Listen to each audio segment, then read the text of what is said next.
Сюрпризы погоды в виде дождя и снега для строителей, которые трудятся над созданием современного детского сада, не помеха. Сейчас его украшают только строительные леса, но совсем скоро это будет красочный фасад, уверяют они. Рабочие пытаются успеть в срок, ведь этот сад станет первым в Гамурзиево. Ну а затем, чтобы процесс протекал не только быстро, но и качественно, следят депутаты горсовета фракции «Единая Россия». От их зоркого взгляда не ускользнет ни одна деталь.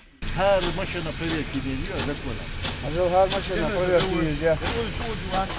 Her машина есть проверка. Проверки делают партии.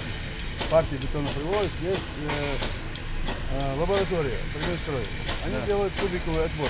Дошкольные учреждения – объекты особого контроля для надзорных органов. Критериев оценки много. Тщательной проверке подвергается все, начиная от качества строительных материалов, их пригодности, охраны труда и безопасности строителей до соблюдения сроков и качества проводимых работ. Здесь ясельные группы, пищеблок, Бассейн. бассейн, да. Современное здание детского сада рассчитано на 12 групп детей. Это 220 человек. Возводить здание начали еще в конце лета 2019-го. Здесь уже проделан огромный фронт работ. Дело осталось за малым. До официального открытия объекта считанные месяцы. Начали мы где-то в августе. Окончание этого сада где-то до конца февраля. Облицовываем стены, фасад облицовываем, потом внутренние работы выполняются, шпаклевка, укладка плит с керамической плитки, электропроводку там завершаем. Последние штрихи наводят и в этом детском саду в районе новостроек. Он стал следующим на пути у проверяющих. Это такое же типовое здание. Единственное отличие в том, что здесь внутренние строительные работы практически завершены. Сейчас все внимание направлено на благоустройство дворовой части.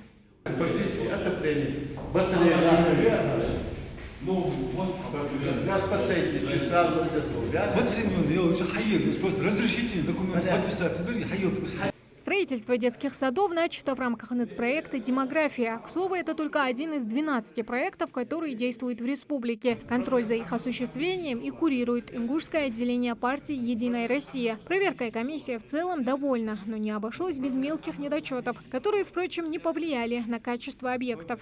Проверили мы наличие документации насчет пробы, взятия проб, сертификата соответствия. Сейчас мы находимся на тот же подрядчик на садике, так называемом, в районе новостроек.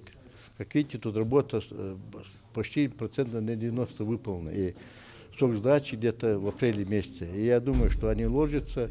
Тоже, как вы видите, работа выполнена на должном, хорошем уровне. Ход строительства социально значимых объектов Гамурзиева, качество материалов и выполняемых работ и дальше будет контролироваться. Следующими на пути у инспекторов станет Альтеевский административный округ Назрани. Тамара Хашагульгова, Магомед Дидигов, Новости 24.